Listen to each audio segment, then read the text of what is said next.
Hello friends, welcome to my YouTube channel. இப்போ நம்ம என்ன பார்க்க போகிறோம்னா, ஒரு வெஜிடபிள் பிரியாணி எப்படி பண்ணுறதுன்னு பார்க்கலாம். அதுக்கு தேவையான பொருள்னு பார்த்திங்கன்னா, நான் வந்து ஒரு 1/4 கிலோ சீரக சம்பா அரிசி எடுத்து வச்சுருக்கிறேன்.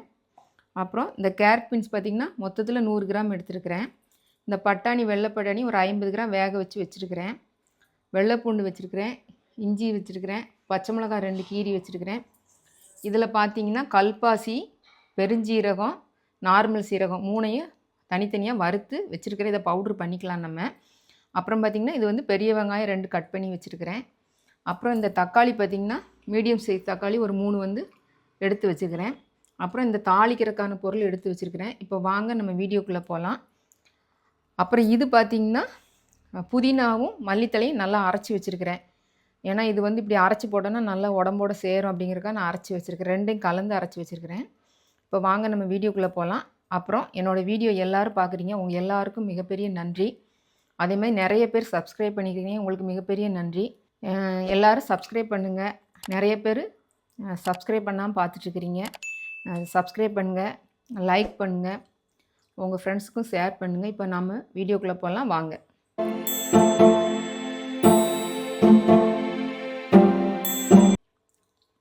இப்போ பாருங்கள், எண்ணெய் காஞ்சிருச்சு. நம்ம இந்த பொருளெல்லாம் போட்டுக்கலாம், பிரியாணி பொருளெல்லாம்.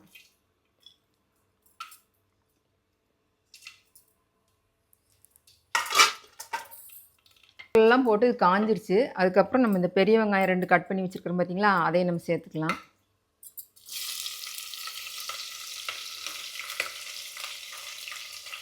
இதை கொஞ்சம் நல்லா வதக்குங்க, மட்டும் இதில் போட்டுக்கலாம். சரிங்களா?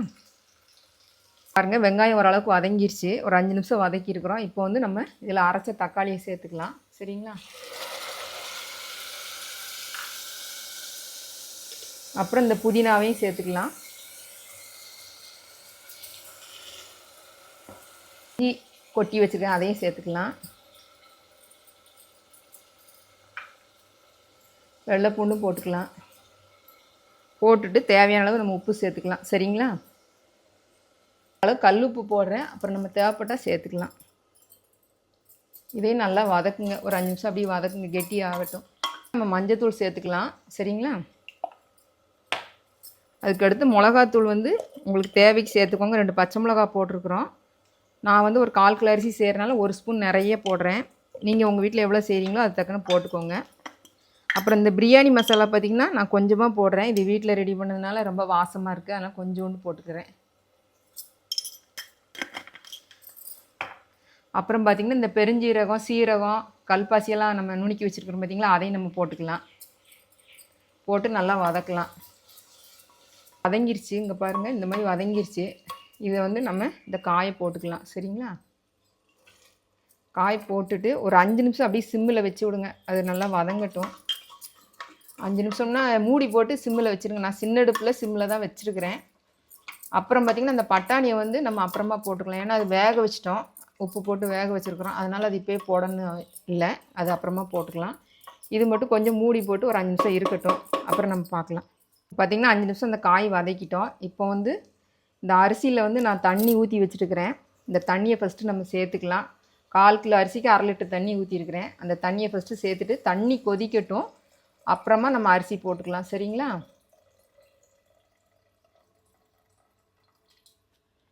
அப்போ அந்த அரிசி போடும்போது நம்ம பட்டாணியை போட்டால் போதும். ஏன்னா பட்டாணி நல்லா வெந்துருச்சு.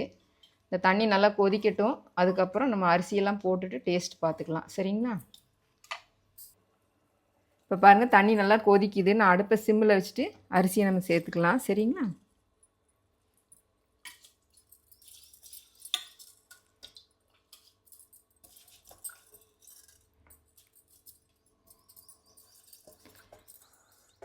நான் ஒரு 20 நிமிஷம் ஊற வச்சுருக்கிறேன். இது வந்து எப்படி சொல்கிறதுன்னா, சில அரிசி பழைய அரிசியாக இருந்துச்சுன்னா கொஞ்சம் அதிக நேரம் ஊறுற மாதிரி இருக்கும்.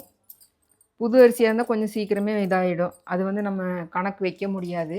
இப்போ நம்ம வீட்டில் வாங்கி வச்சுருக்குறோம், ஒரு 6 மாதமாக இருக்குது அரிசி அப்படின்னா நீங்கள் கொஞ்சம் அதிகமாகவே நேரம் ஊற வச்சுக்கலாம், நல்லாயிருக்கும். நம்ம கடையிலேருந்து வாங்கிட்டு வரும்போது நமக்கு பண்ண தெரியாது. ஃபஸ்ட்டு ஒரு டைம் பண்ணி பார்த்தோம்னா தான் இது சீக்கிரம் வெந்துடுது, இவ்வளோ தண்ணி தான் தேவைப்படுது அப்படிங்கிறது நமக்கு தெரியும். சரிங்களா? இப்போ வந்து நீங்கள் இந்த பட்டாணி எடுத்து போட்டுடலாம். சரிங்களா? போட்டுட்டு நீங்கள் டேஸ்ட் பாருங்கள், காரம், உப்பு, புளிப்புமே பார்த்துக்கோங்க. புளிப்பு தேவைன்னா மறுபடியும் கூட ஒரு தக்காளி அரைச்சி ஊற்றுறதுனால நீங்கள் ஊற்றிக்கலாம். அப்படி இல்லைன்னா கட் பண்ணி குட்டி குட்டியாக போட்டிங்கனாலும் அது வெந்துடும். நானும் இப்போ டேஸ்ட்டு பார்த்துட்டு விசில் போட்டுறேன். விசில் போட்டுட்டு ஒரு விசில் வந்தோடனே நம்ம ஒரு 5 நிமிஷம் சிம்மில் வச்சிடலாம். சரிங்களா? நான் சின்ன அடுப்பில் தான் வச்சுருக்கிறேன். இப்போ நான் மூடி போட்டுட்டு அடுப்பை ஃபுல்லாக வச்சுக்கிறேன் சின்ன அடுப்பில். அதுக்கப்புறம் ஆவி வந்தோடனே விசில் போட்டுட்டு ஒரு விசில் வந்தோடனே அடுத்து நம்ம டைம் பார்த்து ஒரு 5 நிமிஷம் சிம்மில் வச்சுக்கலாம். ஓகேங்களா? பாருங்கள், சாப்பாடு ரெடி ஆயிடுச்சு. நம்ம விசில் எடுத்துகிட்டு ஓப்பன் பண்ணி பார்க்கலாம்.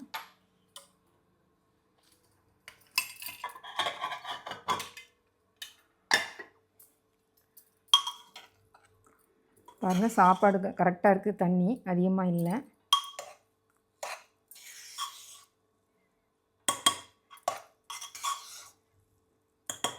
அடி பிடிக்கல, நல்லா இருக்குது.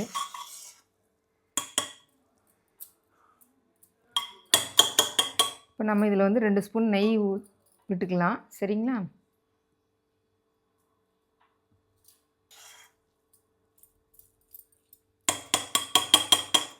ஒரு 5 நிமிஷம் சூடு பண்ணியிருக்கிறேன். அடுத்து வந்து நம்ம சிம்மில் வச்சுக்கலாம். சரிங்களா? சிம்மில் வச்சுட்டு ஒரு 5 நிமிஷம் டைம் பார்த்து இந்த சாப்பாடை வந்து தோசைக்கல் மேலே வச்சுக்கலாம். 5 நிமிஷம் வந்து அது சிம்மிலே இருக்கட்டும். அதுக்கப்புறம் அடுப்பை ஆஃப் பண்ணிவிட்டு மறுபடியும் ஒரு 5 நிமிஷம் அந்த தோசைக்கல் சூட்டில் இருக்கட்டும். அப்புறமா எடுத்து நம்ம சாப்பிட்லாம். விசில் வேணாலும் நீங்கள் போட்டுக்கலாம். சரிங்களா? டைம் பார்த்துக்கோங்க. இப்போ பாருங்கள், நம்ம தோசைக்கல் வச்சு எடுத்துட்டோம். விசில் எடுத்துகிட்டு நம்ம ஓப்பன் பண்ணி பார்த்துக்கலாம்.